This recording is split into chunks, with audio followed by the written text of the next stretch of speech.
지정학 트렌드 탐정 채널을 찾아주신 구독자님들, 그리고 FDI 즉 외국인 직접 투자와 글로벌 거시경제의 거대한 지각 변동을 추적하는 여러분 모두 환영해. 오늘 첫 번째 에피소드에서는 아주 묘하고 이상한 현상 하나를 먼저 짚고 넘어가야겠어. 여러분 혹시 최근에 스마트폰이나 신형 가전제품 또는 하이브리드 자동차 매장에 가본 적 있어? 원자재 가격이 폭등한 것도 아니고 핵심 광물 공급이 완전히 끊긴 것도 아닌데 이상하게 내 지갑에서 나가야 하는 최종 소비자 가격표는 슬금슬금 계속 오르고 있잖아. 월급 빼고 다 오르는 세상이라지만 대기업들이 대량 생산 시스템을 그렇게 잘 돌리고 있는데 대체 왜 우리의 생활 물가는 내려올 기미를 보이지 않는 걸까? 재테크 커뮤니티나 주식 토론방을 보면 많은 개미 투자자들이 단순히 인플레이션 때문에 물가가 올랐다고 생각하거나 기업들이 마진을 더 남기려고 꼼수를 부린다고 욕을 하곤 하지.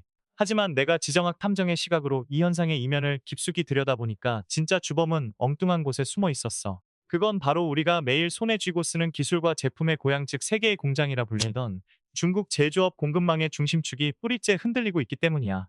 애플, 삼성을 비롯한 글로벌 초일류 대기업들이 수십 년 동안 공들여 다져놓은 중국 본토의 초고효율 생산 기지를 등지고 엄청난 비용을 감수하면서까지 인도와 베트남, 멕시코로 짐을 싸서 도망치듯 탈출하고 있거든. 비즈니스는 감정으로 움직이지 않고 오직 차가운 숫자로만 움직인다는 사실을 여러분도 잘 알고 있잖아. 과거에는 모든 길이 중국으로 통했고 중국에 공장을 세우는 것이 비용을 아끼고 주주들을 만족시키는 정답이었지. 하지만 지금은 정반대의 상황이 벌어지고 있어. 중국에 그대로 남아있는 것 자체가 기업의 생존을 위협하는 가장 거대한 리스크이자 폭탄이 되어버린 거야. 내가 조사한 최신 글로벌 공급망 데이터를 보면 애플은 이미 미국 시장으로 들어가는 아이폰 생산의 중심축을 인도로 거세게 이동시키고 있어. 실제로 2025년 기준으로 전 세계 아이폰 생산량의 무려 25%, 즉 4대 중 1대가 메이드 인 차이나가 아니라 메이드 인 인디아 마크를 달고 쏟아져 시작했지. 게다가 아이패드와 에어팟 같은 웨어러블 기기들은 베트남으로 생산 비중을 급격히 확대하고 전 세계 자동차 메이커들은 전기차 배터리 공급망에서 중국산 부품과 소재 연도를 0%로 만드는 것을 최우선 생존 과제로 삼고 있어. 심지어 삼성전자마저 중국 본토에서 일부 TV와 생활가전 판매 채널을 과감하게 철수하고 철공망을 다시 짜고 있는 상황이야. 이건 단순한 공장 이전이나 일시적인 생산국 다변화 수준이 절대 아니야. 글로벌 엘리트 경영진들이 지난 30년간 누려왔던 값싸고 편안했던 제조 패러다임의 종말을 선언하고 완전히 새로운 선 생존 공식을 설계하고 있다는 강력한 증거지. 그리고 이 멀리 떨어진 이국 땅의 공장 이전 소식은 뉴스 속의 이야기가 아니라 오늘 당장 여러분이 소비하는 스마트폰 가격과 주식 계좌의 수익률에 다이렉트로 꽂히는 현실적인 위협이야. 제조업의 중심이 이동하는 이 과도기적 혼란 속에서 기업들이 지불해야 하는 천문학적인 이사 비용이 고스란히 우리의 지갑과 생활 물가로 전가되고 있거든. 겉으로는 평온해 보이는 글로벌 공급망 밑바닥에서 과연 어떤 균열이 일어나고 있기에 이 거대 공룡 기업들이 패닉에 빠져 움직이는 걸까? 대체 어떤 거대한 보이지 않는 손이 세계 경제의 질서를 재편하며 개미 투자자들의 자산을 위협하고 있는 걸까? 그 추악하고도 냉혹한 지정학적 비밀의 서막을 지금부터 하나씩 파헤쳐 볼 테니 채널 고정하고 끝까지 따라와봐. 단순히 뉴스를 읽어주는 수준의 얕은 분석에 지친 구독자님들을 위해 오늘부터 펼쳐질 이 10부작의 대장정 속에서 나는 단순한 표면적 경제 현상 이면의 거대한 암투를 낱낱이 해보할 생각이야. 앞으로 이어질 에피소드들을 통해 여러분은 글로벌 이사회의 방안에서 벌어지는 냉혹한 주판알 튕기기와 국가안보라는 거창한 명분 아래 감춰진 초강대국들의 숨막히는 지전략적 계산법을 목격하게 될 거야. 이건 단순히 중국 공장이 문을 닫고 인도 공장이 문을 연다는 식의 단편적인 이야기가 절대 아니거든. 우리가 함께 걸어갈 이 대장정의 로드맵을 먼저 머릿속에 그려두는 것이 앞으로 닥쳐올 글로벌 거시경제의 폭풍 속에서 자산을 지키는 유일한 내비게이션이 될 수 있어. 우선 다음 장에서는 국경선에서 벌어지는 보이지 않는 미사일 전쟁, 즉 관세 장벽이 어떻게 글로벌 기업들의 숨통을 조여가고 있는지 그 치명적인 역학 관계를 가장 먼저 다룰 거야. 100%가 넘어가는 살인적인 보조금 상쇄 관세와 지벌적인 세금이 어떻게 중국산 제품을 시장에서 매장시키고 애플 같은 빅테크 기업들을 강제로 이사가도록 만들었는지 그 숨겨진 트리거를 추적할 테니까. 그 다음에는 중국 시장의 성격 변화를 냉정하게 분석해 볼 예정이야. 과거에는 글로벌 기업들에게 무한한 이윤을 안겨주던 황금알을 낳는 거위였던 중국이 어떻게 지금은 토착저인들이 지배하는 인탄 글래디에이터 아레나로 변해버렸는지 그 생생한 전쟁터를 보여줄게. BYD와 화웨이 같은 중국 내수 기업들이 국가적 밀어주기를 등에 업고 글로벌 브랜드들을 밀어내는 과정은 소름 돋을 정도로 빠르고 정교하게 진행되었거든. 이어서 많은 사람들이 여전히 철석같이 믿고 있는 거대한 착각 하나를 박살낼 거야. 그건 바로 중국의 노동력과 제조 인프라는 영원히 값싸고 무한할 것이라는 환상이지. 중국 노동자들의 임금 상승과 도시화, 그리고 지방정부의 재정 고갈이 만들어낸 제조 비용의 대폭 시나리오를 숫자로 증명해 보일 테니 기대해도 좋아. 특히 코로나 시기에 전 세계가 목격했던 제로 코로나 봉쇄의 공포와 최근 자동차 부품 공급망을 마비시켰던 넥스페리아 사태 같은 치명적인 공급망 쇼크의 실체를 파헤치며 글로벌 최고 경영자들이 왜 비용 절감보다 공급 안정성을 목숨처럼 여기게 되었는지 그 심리적 패닉의 순간을 복기해 볼 거야. 인도와 베트남, 멕시코가 이 빈자리를 차지하기 위해 어떻게 천문학적인 현금성 인센티브를 뿌리며 기업들을 유혹하고 있는지, 그리고 미국 정부가 전략 자산을 자국 영토안으로 끌어들이기 위해 벌이는 자국 우선주의의 정책의 본질까지 전부 다 파헤칠 생각이야. 결국 이 모든 거대한 퍼즐 조각들은 하나의 종착역을 향해 달려가고 있어. 그건 바로 우리의 주식 계좌와 NISA 즉 니사 계좌.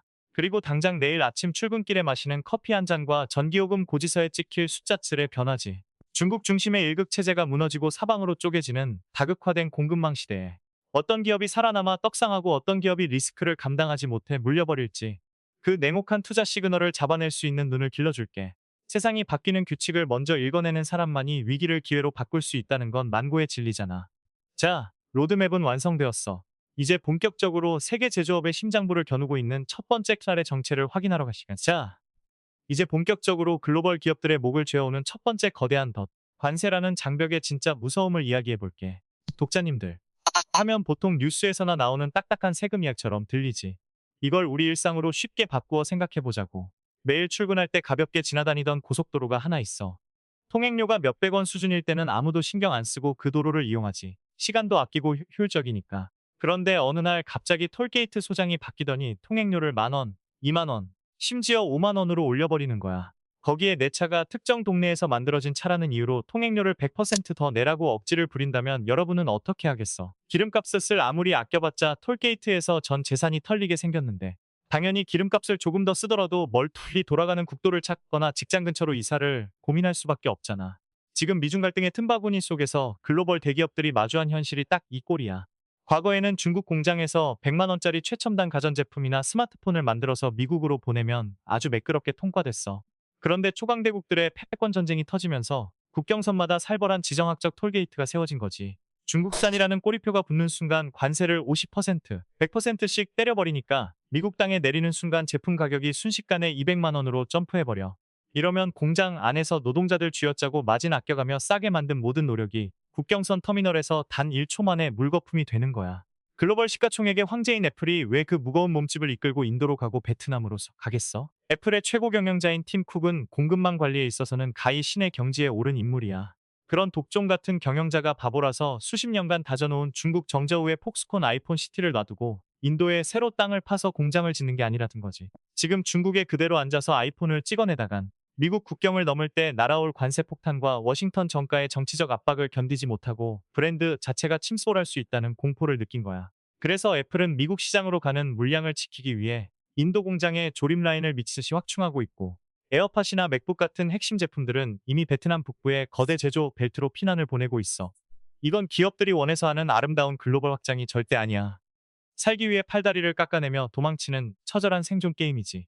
테슬라를 비롯한 글로벌 자동차 메이커들도 지금 똑같은 압박에 시달리며 매일 밤 계산기를 두드리고 있어.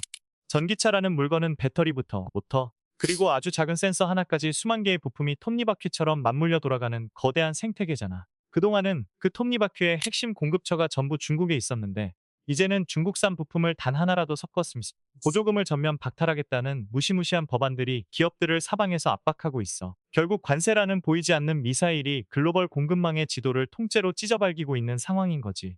그런데 여기서 정말 소름 돋는 사실이 뭔지 알아? 기업들이 이 거대한 비용을 감수하면서까지 공장을 옮길 때 발생하는 리스크와 초기 정착 비용은 과연 누가 전부 감당하게 될까? 이사회 임원들이 자기 보너스를 깎아서 낼까? 아니면 미국 정부가 대신 내줄까? 아니, 결국 그 모든 청구층은 이 오디오를 듣고 있는 우리 개미들과 소비자들의 지갑으로 날아오게 되어 있어. 관세 폭탄이 국경선 밖에서 날아오는 외부의 미사일이라면 지금 글로벌 기업들의 발등을 피바다로 만들고 있는 두 번째 칼날은 내부의 반란. 바로 중국 현지 토착 기업들의 무시무시한 역습이야. 구독자님들, 불과 10년 전만 해도 중국 시장이 어떤 곳이었는지 기억해?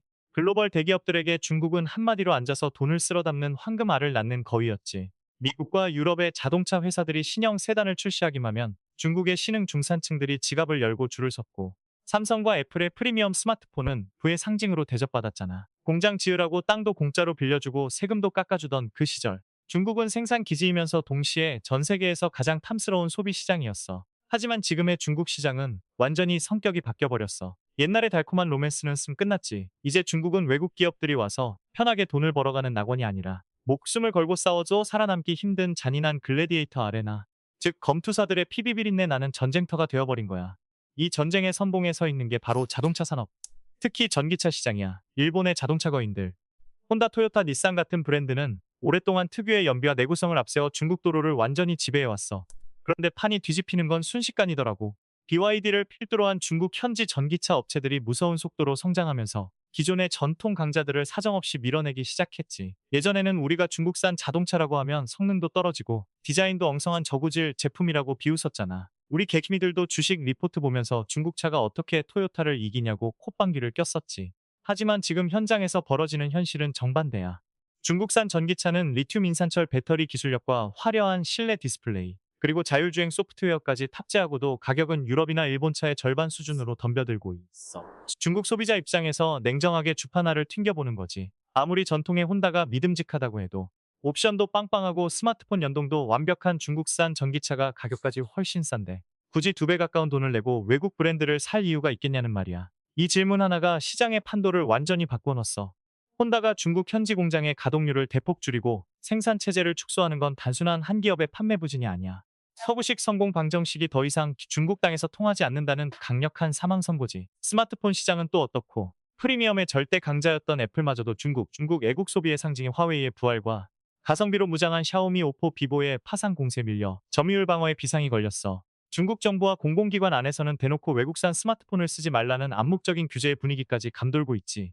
심지어 가전시장의 절대 강자 삼성전자마저도 중국 본토에서 일부 TV와 생활가전 판매를 중단하기로 결정했어. 하이센스나 TCL 메이드 같은 중국 토착 기업들이 유통망을 꽉 쥐고 초저가 물량 공세를 퍼부으니 세계 1위 삼성마저도 두 손 두 발 다 들고 철수하는 모양새가 된 거야. 글로벌 최고 경영자들은 이제 지독한 딜레마에 빠진 거지. 브랜드를 지키자고 가격을 유지하면 판매량이 반토막 나고 중국 기업들이랑 가격 전쟁을 벌이자니 마진이 박살나서 회사가 침몰하게 생겼으니까. 결국 중국은 이제 더 이상 편안한 이윤의 원천이 아니야. 괴물처럼 자라난 호랑이가 버티고 있는 가장 위험한 전장이 되어버린 거지. 자, 관세 폭탄과 토착 기업들의 역습보다 훨씬 더 치명적이고 구조적인 세 번째 균열의 정체를 밝혀볼게. 그건 바로 많은 사람들이 아직도 머릿속에 품고 있는 거대한 착각. 중국에서 물건을 만들면 무조건 압도적으로 쌀 것이라는 낡은 환상이야. 여기서 우리는 지정학 거시경제학의 핵심 법칙인 힘의 역설, 즉 권력의 일루전을 반드시 짚고 넘어가야 해. 돈이 많아지면 충성심을 살 수 있을 것 같지만 오히려 질투와 증오를 사게 되고 공장이 거대해지면 영원히 독점할 것 같지만 결국 스스로의 무게 때문에 무너지기 마련이거든. 중국 제조업이 직면한 운명이 딱 그래. 중국이 전 세계에 돈을 쓸어 담으며 초강대국으로 성장한 바로 그 성공의 과실이 아이러니하게도 중국 제조업의 가장 강력한 무기였던 가성비를 스스로 파괴해버렸어. 구독자님들, 중국을 여전히 한 달에 수십만 원 주면 밤낮 없이 공장을 돌릴 수 있는 저임금 국가로 생각한다면 그건 이미 10년 전 안팎 뉴스에 멈춰있는 구시대적 발상이야. 지난 10여 년 동안 중국 제조업 노동자들의 평균 임금은 그야말로 수직 상승했어. 인민들의 생활 수준이 올라가고 거대한 도시화가 진행되면서 이제 상하이나 선전 같은 제조 대도시의 인건비는 동남아시아 국가들의 3배에서 4배를 가볍게 뛰어넘고 있지. 게다가 공장 부지 비용도 하늘 높은 줄 모르고 치솟았고 전력 요금과 물류비 역시 기업들의 숨통을 조여오는 무거운 짐이 되었어. 과거에는 환경오염이 발생하든 말든 공장 유치에만 혈안이 되어 있던 지방 정부들도 이제는 엄격한 환경 규제의 칼날을 들이대며 정화 설비를 갖추지 않으면 당장 문을 닫으라고 압박하잖아. 설상가상으로 중국의 내수 경기가 장기 둔화세에 접어들면서 옛날처럼 외국 기업들에게 무조건적으로 퍼주던 세제 혜택이나 보조금 인센티브의 곶감마저 바닥을 드러내고 있지. 크고 강한 나라가 된 것은 맞는데 글로벌 비즈니스에서의 전점에서 보면 더 이상 매력적인 가성비 공장이 아니라는 소리야. 상황이 이렇게 돌아가니까 글로벌 이사회실의 분위기가 어떻게 바뀌었겠어? 예전에는 중국에 공장을 지으면 주주들이 손뼉을 쳤지만 지금은 중국에만 올인하고 있다고 보고하면 당장 리스크 관리 안 하냐고 사장목이 날아갈 판이야. 그래서 탄생한 단어가 바로 차이나 플러스 원 전략이지. 중국이라는 거대한 생산축을 완전히 버리지는 못하더라도 인도나 베트남, 멕시코, 말레이시아 같은 대체 거점을 최소한 한 곳 이상 무조건 구축해 두겠다는 생존 본능이야. 이건 단순히 계란을 여러 바구니에 나누어 담는 분산 투자의 개념을 넘어 세계 제조업의 중심축이 사방으로 쪼개지는 다극화 시대로의 강제 진입을 의미해 30년 전 세계화의 시대에는 오직 비용 효율성만이 절대선이었어. 한 나라에 몰아서 거대하게 지을수록 단가가 내려갔으니까. 하지만 지금 기업들이 돈을 더 쓰더라도 목숨을 거는 건 효율성이 아니라 정치 리스크와 관세 장벽 속에서도 공장이 멈추지 않는 안전성이야. 조금 더 비싸더라도 끊어지지 않는 안전한 공급망. 이것이 바로 패러다임의 대전환이지. 그런데 이 안전성이라는 단어 뒤에는 글로벌 경영자들의 등골을 오싹하게 만들었던 잔인한 기억들이 숨어 있어. 구독자님들, 경영자 입장에서 가장 무서운 유령이 뭔지 알아? 그건 바로 내일 아침에 내 공장이 돌아갈지 안 돌아갈지 모르는 불확실성. 바로 그 자체야. 계산 가능한 손실은 비용 처리하면 그만이지만 도저히 예측할 수 없는 지정학적 발작은 기업의 펀더멘탈을 단 한 방에 침몰시키거든. 여기서 우리는 불과 몇 년 전 전 세계를 공포로 몰아넣었던 제로 코로나 시기에 그저 트라우마를 떠올려야만 해. 이건 글로벌 공급망 역사에 지워지지 않을 거대한 역사적 쇼크이자 메아리였지. 어느 날 갑자기 중국 정부가 감염병을 막겠다고 특정 제조 도시 전체를 콘크리트 벽으로 막아버렸을 때 어떤 일이 벌어졌어? 그 도시 안에 갇힌 공장만 멈춘 게 아니었잖아. 그 공장에서 나오는 손톱만한 센서와 커넥터 부품을 목 빠지게 기다리던 한국, 일본, 미국의 완성차 공장 라인들이 도미노처럼 올스톱됐어. 자동차 한 대를 만드는데 대략 3만 개의 부품이 들어가는데 수천만 원짜리 엔진과 차체가 완벽하게 준비되어 있어도 단돈 1달러짜리 와이퍼 제어 칩이나 와이어링 하스네스 부품 하나가 국경을 넘지 못하면 그 자동차는 출고 불가능한 고철 덩어리로 마당에 쌓여야 해. 가장 비싸고 화려한 핵심 부품이 아니라 가장 작고 흔해서 신경도 안 쓰던 범용 부품이 전체 제조 생태계의 목줄을 쥐고 흔드는 셈이지. 이것이 바로 서플라이 체인의 가장 소름 돋는 급소이자 아킬레스건이야. 이 공포는 최근까지도 계속 이어졌어. 2025년 말에 터졌던 넥스페리아 사태가 아주 대표적인 사건이지. 넥스페리아는 자율주행이나 최첨단 AI 칩을 만드는 화려한 기업이 아니야. 창문을 올리고 내리거나 에어컨 플러그를 제어하는 아주 평범하고 기본적인 레거시 범용 반도체를 만드는 회사지. 그런데 중국 정부가 이 범용 반도체와 관련된 공급망에 통제의 칼날을 들이대고 수출 제한 조치를 만지작거리는 순간 전 세계 자동차 이사회는 그야말로 발칵 뒤집어졌어. 완성차 메이커들이 또다시 100% 패닉에 빠져서 울며 저 겨자 먹기로 대체 부품을 찾느라 피눈물을 흘렸지. 이 지독한 반복 학습을 통해서 글로벌 엘리트 경영자들은 뼈저리게 깨달은 거야. 제조업은 절대로 정치나 지정학적 패권 다툼과 분리될 수 없다는 잔인한 진실을 말이지. 소니가 카메라 제조 라인의 상당 부분을 중국 밖으로 전격 이전한 것도 파나소닉과 소니 배터리가 미국 공급망 가이드라인에 맞춰 중국산 의존도를 기를 쓰고 낮추려는 것도 전부 이 발작적인 공급 중단 리스크에서 벗어나기 위한 눈물겨운 발버둥이야.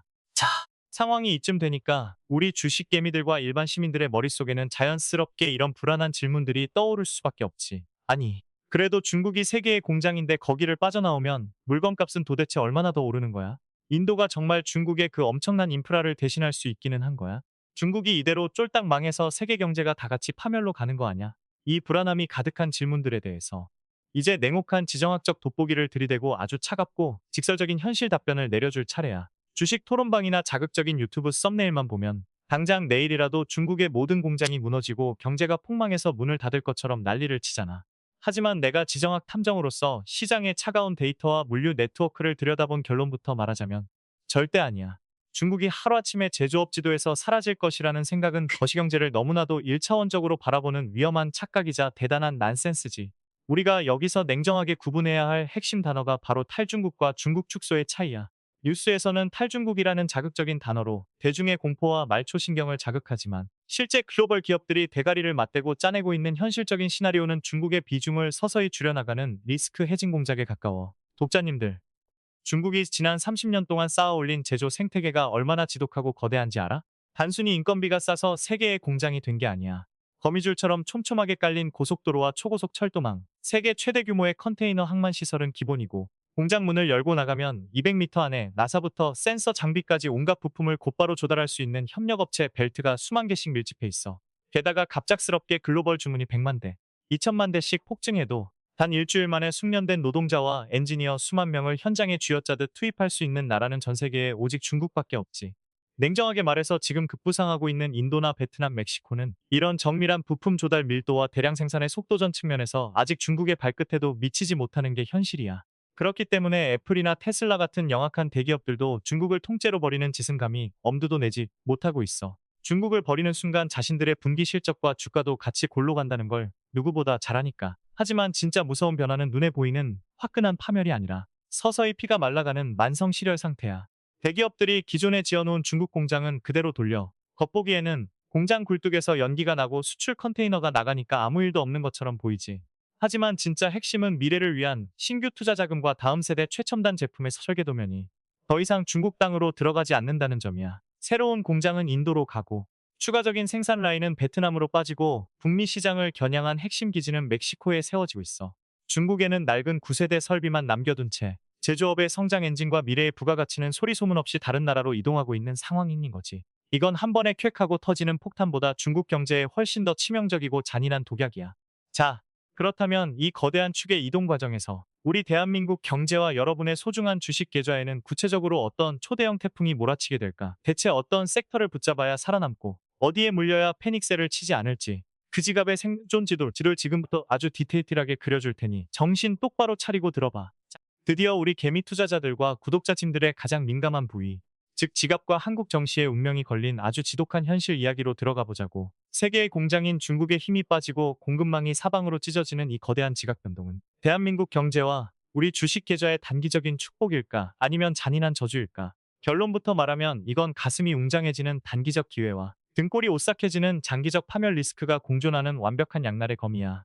여기서 우리는 머나먼 초강대국들의 싸움이 어떻게 내 지갑의 숫자를 바꾸는지 그 맥락을 잇는 매크로 투 마이크로 링크를 아주 칼날처럼 정교하게 이해해야 해.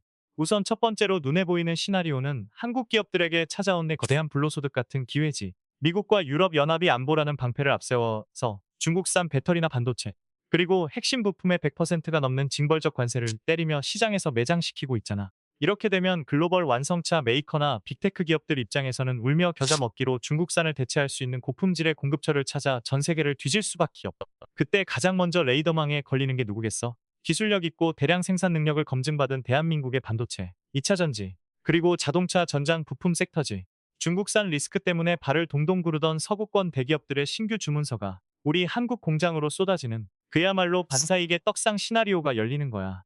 우리 개미들이 가장 환호하는 순간이지. 하지만 내가 지정학 탐정이라고 했잖아. 겉으로 보이는 호재에 취해 있으면 진짜 거대한 균열을 놓치게 돼. 두 번째로 우리가 마주해야 할 잔인한 진실은 대한민국 기업들이 지난 30년간 중국이라는 거대한 호랑이의 등에 올라타서 성장을 누려왔다는 사실이야. 우리가 만드는 반도체와 디스플레이 소재, 그리고 수많은 첨단 부품의 최대 수출국이 어디였어? 바로 중국이었잖아. 중국 공장으로 우리 부품을 보내면 거기서 최종 조립을 해서 미국으로 나가는 구조였는데 중국의 제조 굴뚝이 식어가고 내수 침체가 장기화되면서 중국으로 가던 우리 기업들의 중간재 수출길이 사정없이 꺾이고 있어. 게다가 미국 정부가 인플레이션 감축법 같은 독소 조항을 들이대며 우리 기업들에게도 중국산 광물이나 부품을 단 1%도 쓰지 마라고 압박을 가하고 있지. 이게 왜 미칠 노릇이냐면 겉으로는 미국이 보조금 준다고 꼬시니까 기분 좋게 미국에 수조 원짜리 공장을 짓고 있지만 그 배터리를 만들기 위한 리튬 양극재 핵심 원자재의 50% 이상은 여전히 중국 공급망에 끈덕지게 묶여 있거든. 미국 눈치 보느라 중국을 버리자니 당장 공장 돌릴 원자재가 없고 중국 손을 계속 잡고 있자니 미국 시장에서 퇴출당할 판이니 그야말로 고래 싸움에 새우등이 터지다 못해 쪼개질 지경인 거지. 이 복잡한 고차 방정식 속에서 갈팡질팡하는 기업들은 결국 막대한 공급망 다변화 비용을 지출하게 되고 그 청구서는 고스란히 여러분이 들고 있는 주식의 마진율 하락과 배당금 축소 그리고 최종 소비자 가격 인상으로 돌아오게 되어 있어. 앞으로 기업의 주가를 볼 때 단순히 올해 매출이 얼마 찍혔는지 고지서만 보면 100% 물리기 십상이야. 그 기업이 공급망 잔혹사 속에서 원자재 이중화를 완벽하게 끝냈는지 아니면 여전히 중국의 목줄에 매어 숨도 못 쉬고 있는지 그 뼈아픈 실태를 추적해야만 생존할 수 있어. 자, 그렇다면 중국의 빈자리를 차지하겠다고 거칠게 치고 올라오는 인도와 베트남 그리고 멕시코 같은 새로운 거인들의 정체는 과연 무엇이고 우리는 그 다극화된 체스판 위에서 어떤 투자 힌트를 얻을 수 있을까? 중국이라는 거대 거인이 흔들리는 사이 그 빈자리인 세계의 공장 왕좌를 차지하겠다고 야심차게 덤벼드는 새로운 삼국지의 주인공들을 알아봐야겠지. 지금 전체 세계 제조 지도에서 가장 핫하게 주가 떡상을 노리는 나라는 크게 세 곳. 바로 인도와 베트남 그리고 멕시코야. 이 나라들은 단순히 인건비가 싸다는 매력 하나로 덤비는 게 아니라 각자 치명적인 지정학적 무기와 독점 카드를 쥐고 글로벌 대기업들의 마음을 품으시 있어. 우선 첫 번째 주인공인 인도는 그야말로 불도저식 현금 살포 작전인 PLI 즉 생산 연계 인센티브 제도를 전면에 내세웠지. 모디 정부가 글로벌 대기업들에게 대놓고 외치는 거야. 우리 인도 땅에 와서 스마트폰 만들고 자동차 찍어내라. 너희가 일정 기준 넘겨서 팔아치우면 그 매출액의 몇 퍼센트를 국가가 직접 현금성 보너스로 통장에 꽂아줄게. 애플의 최대 협력사인 폭스콘과 페가트론이 왜 중국 정저우를 놔두고 인도 첸나이 공장 부지를 미친 듯이 늘리겠어? 국가가 대놓고 돈을 주겠다며 제도를 깔아주니까 경영자의 입장에서는 계산기가 안 돌아갈 수가 없는 거지. 두 번째 거인인 베트남은 지리적 근접성이라는 수청난 사기적인 치트키를 쥐고 있어. 중국 남부의 거대 부품 생태계와 국경선이 바로 맞닿아 있으니까 완전히 중국을 손절하지는 못하는 기업들에게 베트남은 가장 완벽한 피난처가 되는 거야. 이미 삼성전자와 LG전자, 인텔 같은 글로벌 초일류 테크 기업들이 베트남 북부에 거대한 하이테크 제조 벨트를 완성해 놓았고 부품 조달 인프라도 동남아시아에서 가장 압도적인 속도로 발전하고 있지. 그리고 세 번째 복병인 멕시코는 미국의 앞마당이라는 신의 산수와 USMCA 즉 북미 자유무역협정이란 초강패를 들고 나와서 니어쇼어링의 최대 수혜국으로 등극했어. 미국 시장으로 들어가는 물건에 관세 폭탄이 떨어질 때 멕시코 국경선만 넘으면 세금 한 푼 없이 미국 소비자들에게 다이렉트로 배달할 수 있으니까 글로벌 자동차 메이커들이 멕시코에 앞다투어 기가팩토리를 짓고 있는 상황이야. 자, 이렇게 다극화된 공급망이 쪼개져서 펼쳐지는 모습을 보니까 마음이 든든하고 세계 경제가 더 건강해지는 것 같아. 여기서 우리 개미들과 구독자님들이 절대로 놓치지 말아야 할 잔인한 거시경제학의 역설이 하나 숨어 있어. 과거 중국 중심의 일극체제는 비록 정치적으로는 독재체제라 불안했을지언정 경제 효율성 측면에서는 전 세계에 초저가 축복을 내려주던 디플레이션 엔진이었어. 중국 한 곳에서 수억 대의 제품을 동시에 찍어내니까 단가가 유토피아 수준으로 내려갔던 거지. 하지만 지금 인도, 베트남, 멕시코로 공장을 사방팔방 쪼개면서 기업들이 새로 지불해야 한 공장 건설 비용, 노동자 교육 비용, 그리고 전 세계로 파편화된 물류 유통 비용은 과거 중국 체제보다 무조건 몇 배는 더 비쌀 수밖에 없어. 이건 향후 10년 동안 우리가 마주해야 할 글로벌 기본 물가의 바닥 자체가 과거보다 훨씬 높은 수준으로 고착화된다는, 즉 구조적 고물가 시대의 개막을 의미해 기업들의 서플라이 체인이 다극화되면서 발생하는 그 거대한 정착 비용 청구서는 결국 여러분이 마트에서 사는 식료품 가격과 전자기기 최종 출고가에 스며들어 우리의 숨통을 조여오게 될 거야. 자, 이제 이 30년 만에 찾아온 거대한 글로벌 제조업 재편 드라마의 마지막 종착역이 눈앞에 다가왔어. 과연 앞으로 닥쳐올 미래에는 어떤 시나리오가 펼쳐질 것이며 우리 개미 투자자들이 이 잔인한 자본주의 서바이벌 게임에서 자산을 지키고 승리하기 위한 최종 가이드라인은 무엇일까? 자, 드디어 지난 30년간 세계 경제를 지배해왔던 세계의 공장 중국의 공식이 깨지고 사방으로 파편화되는 다극 공급망 시대의 마지막 최종 종착역에 도착했어. 앞으로 우리 개미 투자자들과 구독자님들이 맞이할 미래의 시나리오는 크게 세 가지 길로 요약해 볼 수 있지. 첫 번째 길은 가장 현실적이면서도 완만한 분산 시나리오야. 중국은 기존의 막강한 인프라를 무기로 핵심 기지 역할을 유지하되 신규 투자와 미래의 성장 동력만 인도나 동남아시아, 멕시코로 서서히 흘러들어가는 구도지. 대기업들이 리스크를 관리하며 숨통을 트는 가장 부드러운 변화의 길이야. 두 번째 길은 상상만 해도 등골이 오싹해지는 강경한 블록화 시나리오야. 미중 패권 갈등이 선을 넘어가면서 관세와 수출 규제의 칼날이 극단적으로 날카로워지고 세계 공급망이 서방 진영과 친중 진영이라는 두 개의 거대한 철창으로 완전히 쪼개지는 구도지. 이 시나리오가 터지면 미국 시장과 중국 시장을 동시에 붙잡고 있던 대한민국의 대기업들은 어느 한쪽 뺨을 맞아야만 하는 잔인한 강요를 받게 되고 우리 주식 계좌도 엄청난 패닉셀의 소용돌이에 휘말릴 수 있어. 그리고 마지막 세 번째 길은 상처 입은 호랑이, 즉 중국의 매서운 반격 시나리오야.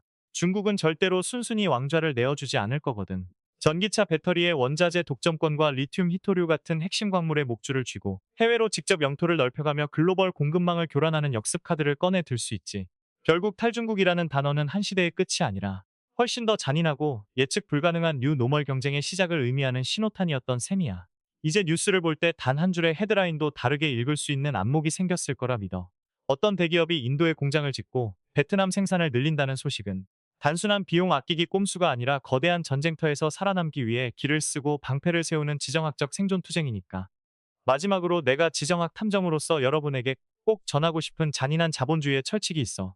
이제 세상은 단순히 물건을 싸고 좋게 만드는 기업에게 돈을 주지 않아. 초강대국들의 싸움과 정치적 발작 속에서도 멈추지 않는 무적의 공급망을 가진 기업만이 마지막까지 살아남아 개미들에게 수익을 안겨주는 시대야. 자, 오늘 내가 준비한 10부작의 긴급 분석 리포트는 여기까지야. 본 방송에서 제공한 모든 거시경제 데이터와 분석 결과는 투자 참고용 자료일 뿐이야. 특정 종목의 매수나 매도를 추천하는 금융자문이 절대 아니며 모든 투자 판단과 그에 따른 책임은 투자자 본인에게 있다는 사실을 명심해 주길 바랄게. 오늘 분석이 유익했다면 지정학 트렌드 탐정 채널 구독과 좋아요, 그리고 알림 설정까지 꽉 눌러주고 다음 에피소드에서도 세상의 거대한 비밀을 파헤치는 날카로운 시각으로 다시 돌아올 테니 기다려줘.